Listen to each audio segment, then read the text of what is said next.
Hamza ரலியல்லாஹு பற்றி சில ஹதீஸ்கள் ஹாக்கிமில் பார்த்தீங்கன்னா ஹம்சா ரலியல்லாஹுடைய சிறப்பை பற்றி இது இருக்குது. ஒரு 4-5 ஹதீஸ் தான். நபி ஸல்லல்லாஹு அலைஹி வஸல்லம் அவங்க என்ன சொல்கிறாங்க அப்படின்னா, அந்த உஹது போரில் 2 வாள்களை வச்சு சுருட்டிக்கிட்டே சண்டை போட்டாங்க. ரசூலுல்லாஹ் பார்த்து அவங்கள சந்தோஷப்பட்டாங்க. அவங்க சொல்லிகிட்டே போகிறாங்க, அல்லாஹ்வுடைய சிங்கம்டா அப்படின்னு சொல்லிட்டு சண்டை போட்டு அவர் போனார் அப்படின்னு சொல்லிட்டு. அதே மாதிரி இது 4875 ஹதீஸ் ஹாக்கிமில் வருது. அதே மாதிரி இன்னொரு ஹதீஸில் 4881 ரசூலுல்லாஹ் சொல்கிறாங்க, ஹம்சாவை போல் ஒரு ஷஹீது கிடையாது. அவனுடைய சகோதரிகிட்ட சொல்கிறேன், ஹம்சா மாதிரி ஒரு ஷஹீது யாரும் கிடையாது அப்படின்னு சொல்லிட்டு நற்செய்தி பெறுங்க. ஜிப்ரில் என்னிடம் இப்போது வந்தார். ஜிப்ரில் இஸ்லாம் இப்போ என்கிட்ட வந்தாங்க. வந்துட்டு ஹம்சா பின் அப்துல் முத்தலிப் அல்லாஹ்வுடைய சிங்கம், அல்லாஹ்வுடைய தூதருடைய சிங்கம் அப்படின்னு சொல்லிட்டு அல்லாஹ் வானத்தில் அவருக்கு பேர் வச்சுட்டான். அது இல்லாமல் 7வது வானத்தில் அவருடைய பேர் அல்லாஹ் எழுதிட்டான். 7வது வானத்தில் ஹம்சா ரலியல்லாஹுடைய பேர் டைட்டில் பொறிக்கப்பட்டிருக்கு. ஏன்னா ரசூலுல்லாஹுடைய ஃபேமிலியிலிருந்து சின்ன ஒரு நற்செயல் செஞ்சாலும் பன்மடங்கு அல்லாஹ் அவங்களுக்கு கூடியிருக்கு. அவங்களுக்கு தனி சிறப்பு. அதே மாதிரி அவங்க தப்பு செஞ்சாலும் அவங்களுக்கு தண்டனை ஜாஸ்தி. நபியுடைய மனைவியர்கள் பார்த்தீங்கன்னா தப்பு செஞ்சாங்கன்னா 2 மடங்கு வேதனை உங்களுக்கு இருக்குன்னு தான் அல்லாஹ் சொல்கிறான். ஃபேமிலியிலேருந்து அதான் முன்மாதிரியாக அவங்க இருப்பாங்க. அவங்க ஃபேமிலியிலேருந்து ஒரு விஷயம் அவங்க செஞ்சுட்டாங்க அப்படின்னா, இன்னும் அப்துல் முத்தலிப் ஃபேமிலியிலேருந்து ரசூலுல்லாவும் பார்த்தீங்கன்னா அப்துல் முத்தலிபுடைய இதுன்னு தான் சொல்லிக்குவார் அடிக்கடி. அவங்க அப்பாவை கூட யூஸ் பண்ண மாட்டார். அவங்க தாத்தா ஃபேமிலி தான் ரசூலுல்லாஹ் அதிகமாக யூஸ் பண்ணுவார். இந்த ஹுனைன் போரில் கூட ரசூலுல்லாஹ் தான் சொல்லுவார், நான் அப்துல் முத்தலிபுடைய பேரன் வந்திருக்கேன், நில்லுங்கடா தெரியும் இருந்தாம்பர். ரசூலுல்லாஹ் பெருமை அடிக்கிறதே பார்த்தீங்கன்னா அந்த ஒரு வார்த்தையை வச்சு தான், நான் அப்துல் முத்தலிபுடைய பேரன் அப்படின்னு தான் அவர் பெருமை அடிப்பார். அப்போ அந்த இடத்துல அதே மாதிரி சொல்கிறார் இந்த இடத்துல. அப்புறம் அனைத்து உயிர் தியாகிகளிலும் சிறந்தவர் ஹம்சா ரலியல்லாஹு. சுஹதாக்கள் எல்லாரை விட சிறந்தவங்க மறுமை நாளில் அவங்க தான் அப்படின்னு சொல்லி 4884 ஹதீஸில். அதுக்கப்புறம் யாருக்கு அந்த தர்ஜா கிடைக்கும் அப்படின்னா ரசூலுல்லாஹ் சொல்கிறாங்க, அடக்குமுறை செய்யும் அரசனிடம் உண்மையை கூறி அதனால் கொல்லப்படுவோம். அதாவது ஃபிரௌன் மாதிரியான ஆட்கள்கிட்ட எந்திரிச்சு நின்று நீங்கள் பாத்தில் ஹுசைன் ரலியல்லாஹு மாதிரியான ஆட்களுக்கு எந்திரிச்சு நின்று நீ தப்பு பண்ண அப்படின்னு அதனால் கொல்லப்பட்டாங்கல்ல, அந்த கொலைக்கு உள்ளானவங்களும் அடுத்த பொசிஷனில் வருவாங்க அப்படிங்கிறேன். அதே மாதிரி ரசூலுல்லாஹ் இன்னொரு இடத்துல சொல்கிறாங்க, கௌசருக்கு அதாவது ரசூலுல்லாஹ் ஹம்சா ரலியல்லாஹு, அதுக்கப்புறம் ஹம்சா ரலியல்லாஹு வீட்டுக்கு போகிறாங்க. வீட்டுக்கு போனால் அவங்க மகள் இருக்கிறாங்க.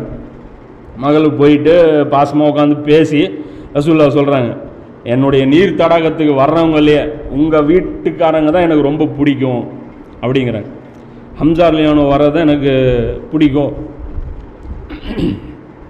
அப்படிங்கிறாங்க. நபி ஸல்லல்லாஹு அலைஹி வஸல்லம் அவர்கள் மறுபடியும் என்ன சொல்கிறாங்க, ஒரு நபித்தோழர் வர்றார் குழந்தைய எடுத்துகிட்டு, இதுக்கு ஒரு பேர் வைங்க அப்படிங்கிற. ரசூலுல்லாஹ் சொல்கிறாங்க, நீங்களே வைங்க, எனக்கு பிடிச்ச பேரில் நீங்களே ஏதோ ஒரு பேர் வைங்க அப்படிங்கிறார். அவர் ஹம்சான்னு பேர் வைக்கிற. ரசூலுல்லாஹ் சந்தோஷப்படுறாங்க. அப்போ இதெல்லாம் வச்சு பார்க்கும்போது ஹம்சா ரலியல்லாஹுடைய சிறப்பு தெரியும்.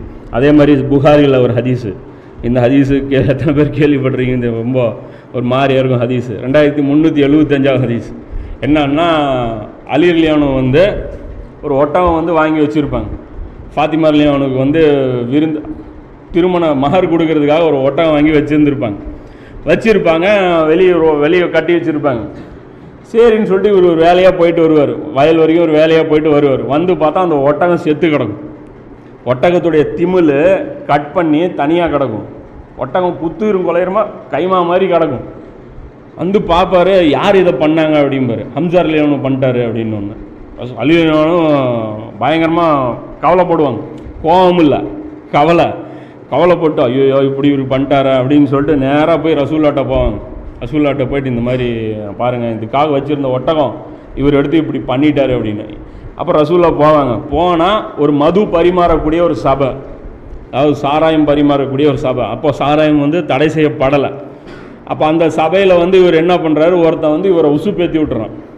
இந்த வாழை பற்றியோ இல்லை இவருடைய வீரத்தை பற்றியோ ஏதோ உசுப்பேற்றி போய் பாரு என்ன கிழிக்கிறேன்னு சொல்லிட்டு வெளியே இருக்கிற ஒரு ஒட்டகத்தை சும்மா விளையாட்டு கிழிச்சு கொன்று விட்டு திமிழ் தனியாக எடுத்து வச்சிட்றாரு. எடுத்தோடனே ரசூலுல்லாஹ் இப்படிம்பாரு, கூப்பிட்டு ரசூலுல்லாஹ் கண்டிக்கிறாங்க. ரசூலுல்லாஹ் கூப்பிட்டு, இந்த மாதிரி இருக்குல்ல, நீ என்ன பண்ணீங்க, ஏன் இப்படி பண்ணீங்க, அநியாயமாக ஒரு ஒட்டகத்தை கொண்டிருக்கீங்க அப்படின்னோடனே ஹம்சா ஒரு முறைப்பார். முறைச்சிட்டு ரசூலுல்லாஹ்வை, நீ என்னோட அடிமை தானே, நீ எல்லாம் ஏன் இவ்வளோ பேசுகிற அப்படிம்பாரு. ரசூலுல்லாஹ்வை பார்த்து ரசூலுல்லாஹ் அப்படியே பின்னாடி ரிவர்ஸில் போவாங்க. போயிட்டு அப்படியே வெளியே போயிடுவாங்க. ஏன்னா இவர் தண்ணி போட்டிருக்காரு, இவர் நிதானம் இல்லாமல் இருக்கார், இவர்கிட்ட பேசக்கூடாது. அதுக்கப்புறம் பார்த்தீங்கன்னா இவரை கண்டிக்கவும் இல்லை. இந்த மாதிரி வேற ஆள் பேசினா இவரோட சிறப்புக்கு சொல்கிறேன். இந்த மாதிரி வேறு ஆள் பேசுனா குரானில் ஒரு செட்டு ஒரு சூறாவே இறங்கியிருக்கும். நபியுடைய குரலுக்கு மேலே உயர்த்தாதீங்க, நபியுடைய கண்ணியத்தை பால்படுத்தாதீங்க அப்படின்ட்டு. என்ன விஷயம்னா, இவர் சின்ன குழந்தையாக இருக்கும்போது இவரை பார்த்து ரசூலா பயப்படுவாங்க. இவர் குழந்தையா இருக்கும்போது இவரை பார்த்து பேச மாட்டாங்க. இவர்கிட்ட அந்த அளவுக்கு ஏதாவது பெரிய ஆளுங்க இருப்பாங்கள்ல, வயசு கம்மி தான், ஆதிக்கம். இம்சானா சாதாரண ஆள் கிடையாது, டாமினேட் பர்சனாலிட்டி. இந்த பவர் இருக்கும் தெரியுமா, அது பண்ணுவாங்க. அந்த இதுக்குன்னு ஒரு கம்பீரம் இருக்குல்ல, அதுக்கு. அப்போ ரசூலா அதுக்கப்புறம் அவரை கூப்பிட்டு கண்டிக்கலாம். எங்கேயும் பார்த்தீங்கன்னா அவரை பற்றி ஒன்றுமே இருக்காது, அது கம்முன்னு விட்டுருப்பாங்க. இப்போ அந்தளவுக்கு ரசூலாவுக்கு ரொம்ப ஒரு வேண்டப்பட்ட ஆளை இவர் இழக்கிறார் இந்த இடத்துல.